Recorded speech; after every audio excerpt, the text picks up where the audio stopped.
Selamat pagi, siang, sore, Ibu Dr. Lima Jatini, selaku dosen mata kuliah Etika Profesi dan Kelola Korporat, dan rekan-rekan mahasiswa. Perkenalkan, saya Loa Mingyan dengan NIM 2025-2201-006, mahasiswa pasca sarjana dengan program studi Magister Akuntansi.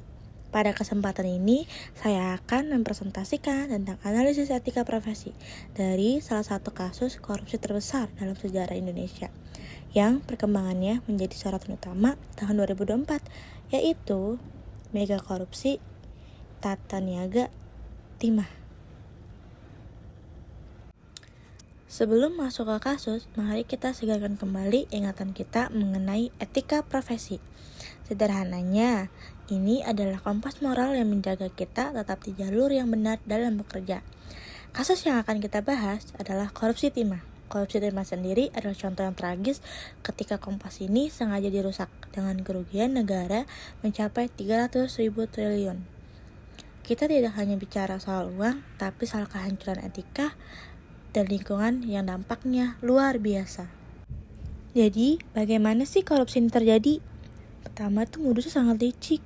Para tersangka yang terdiri dari pejabat dan pengusaha berkolusi untuk melegalkan tambang timah ilegal. Hasilnya kemudian dicuci dan dijual kembali ke PT Timah.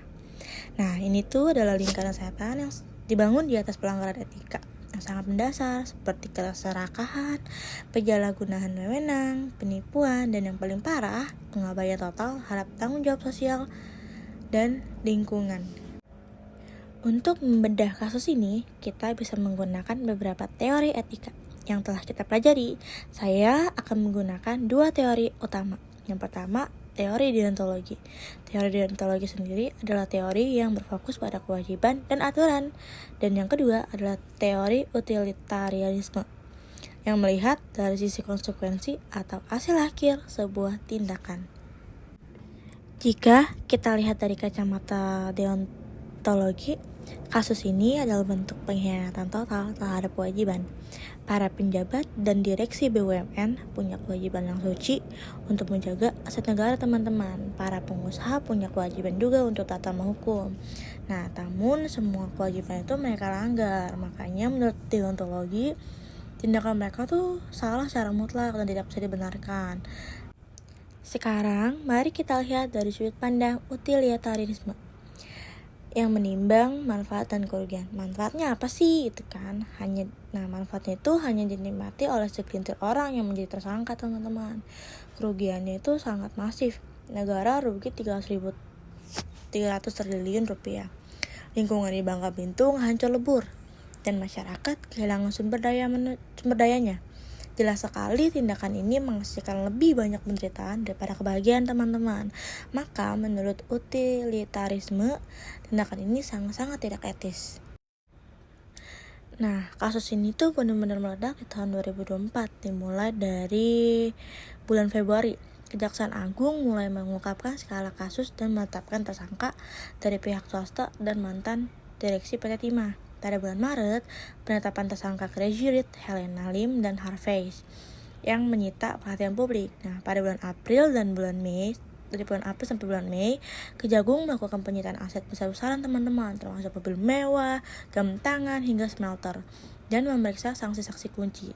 Pada tanggal 29 Mei, Badan Pengawasan Keuangan dan Pembangunan BPKP mengumumkan hasil perhitungan kerugian negara mencapai 300 triliun rupiah.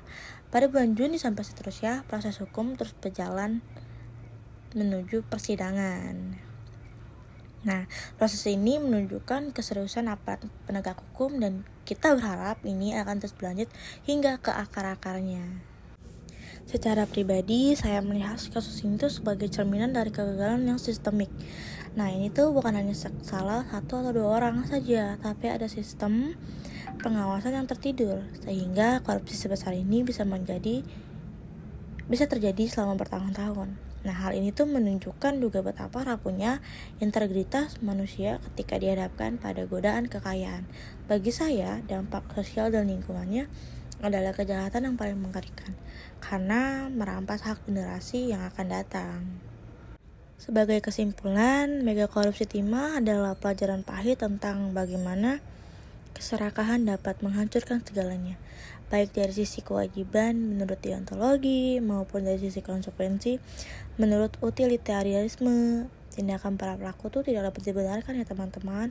Kedepannya saya berharap Indonesia butuh lebih dari sekadar aturan. Kita butuh perbaikan tata kelola, penegakan hukum yang tegas, dan yang terpenting, membangun kembali budaya etika dan integritas. Baik, kita sudah sampai di penghujung materi yang saya bawakan. Terima kasih atas semuanya sudah mendengarkan. Mohon maaf jika ada salah pengucapan atau kata-kata yang saya ucapkan. Terima kasih.